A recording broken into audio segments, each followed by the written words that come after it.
sense of experiential atheism is actually much more disturbing than intellectual atheism. Chairman? Of course you may. Responding. It is Sunday. We've heard a sermon. That's great. The implication of what Richard has just said is that to be an atheist is to have a dreary, bleak experience where everybody's stripped of their humanity. I can assure him it is utterly not like that at all. In fact, human beings come so fully into focus, their concern, their interest, their needs. That's why so many of us on this side of the debate are so committed to questions of human rights, civil liberties, campaign for them, promote the idea of free-minded education for children and equality for everybody in this world. And we do it because we don't think that the responsibility for that lies anywhere other than in our own hands. Now I'd like to answer the questions, if I may. Don't think, just believe. Yes, that's one of the explanations for the persistence of religion. It reminds me of my favourite joke from Bertrand Russell, who said, most people would rather die than think, and most people do. That explains that one. I've got been a challenge to explain my criteria for truth. Truth is a very, very hard thing to find except in local empirical circumstances. Much, much more significant than that is rationality. And the word rationality is a very interesting one. First part of it, ratio, is about proportioning evidence to the conclusions that you derive from them. It means being guided by your very best exploration of the evidence, your very best, most responsible reasonings, submitting things to public test and debate. Rationality is the key. To behave, to think, and to believe rationally on the basis of the evidence, that is the surest path towards truth. You have to remember what Voltaire said. I will defend with my life the person who is seeking the truth, but I will not be so keen on the person who claims to have it. Finally, there is one big difference between Richard Dawkins and myself on the question of the 6.5 and agnosticism. I am not one little bit agnostic about fairies or pixies or goblins and so on, for all the other supernatural agencies that might be invoked. Don't forget, by the way, that fairies were very, very widely believed in this country until pretty recently. And the Irish lady I talked about earlier was by no means alone in that respect. The reason why you couldn't find your shoelaces and so on was because the fairies had pinched them. And one reason why the Church of England, in its great benevolence, instituted primary school education in the 19th century was to extirpate that kind of superstition about fairy kind of belief.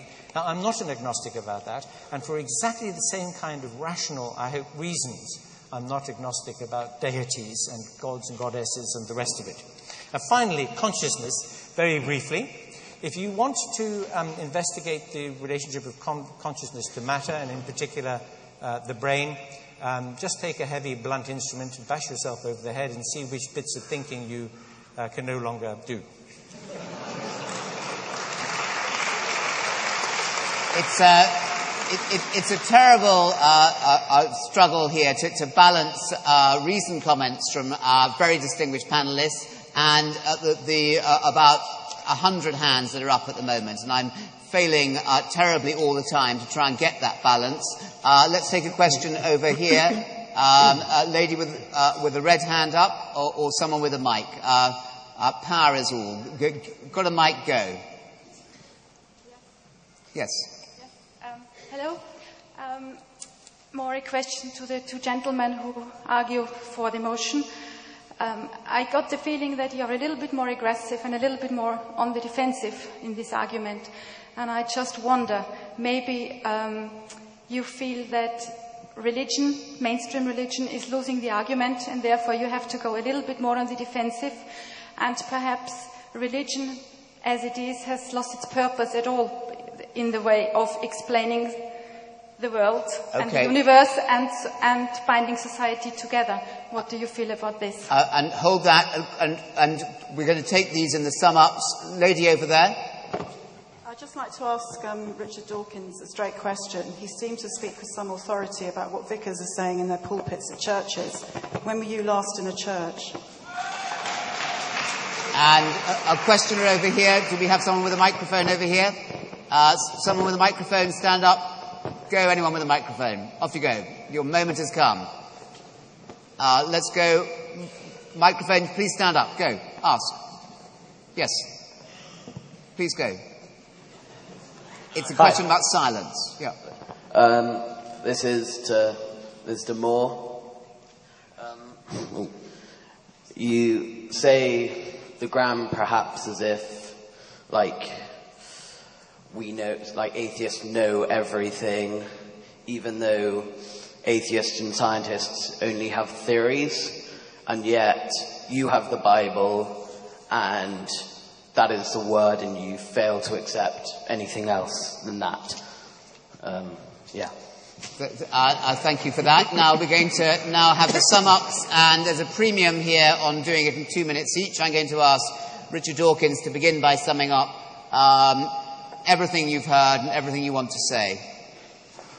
I suppose the two main issues that have come up are, first, the idea that we on this side are somehow bleak and empty, and the distinction that Richard Harris made about experiential atheism, the sense of despair which is supposed to afflict us when we lose faith. As Anthony Grayling has just said, it's nothing like that at all. On the contrary, it's a sense of release. It's a sense of freedom from an oppressive overlookedness. You somehow realize that you are free, you're in control of your own life. You are looking out at the universe. I think the chairman asked about, have you ever had a religious experience? I wouldn't call it a religious experience, but when I lie on my back and look up at the Milky Way on a clear night and see the vast distances of space and reflect that these are also vast differences of time as well, when I look at the Grand Canyon and see the strata going down, down, down through periods of time which the human mind can't comprehend, I'm overwhelmingly filled with a sense of almost worship. But it's not worshipping anything personal any more than Einstein would have worshipped anything personal. It's a feeling of sort of abstract gratitude that I am alive to appreciate these wonders. When I look down a microscope, it's the same feeling. I'm grateful to be alive to appreciate these wonders. I know that I'm going to die and it's finite. All the more reason to appreciate it, to enjoy it, and to exult in it. Now, just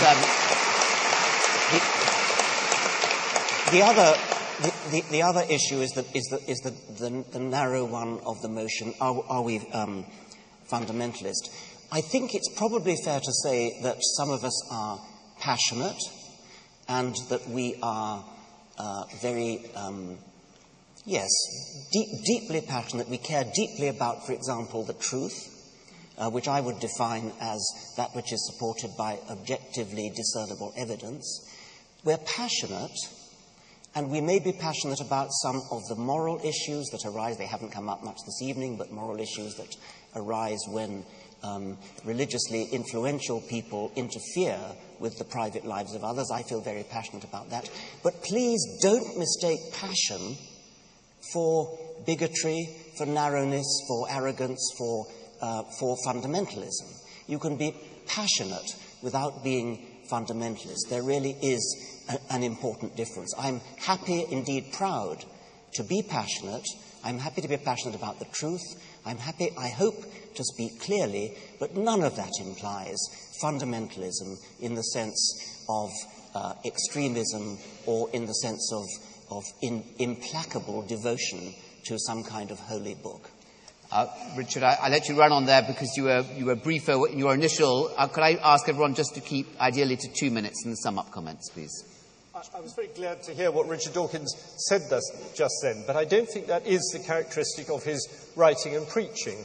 And this is what we complain about with atheist fundamentalism, because though it's admitted that there may be a God, it's then immediately spoken all the time as if there couldn't possibly be one, and also no attempt is made to understand what religion is as it's understood by its adherents.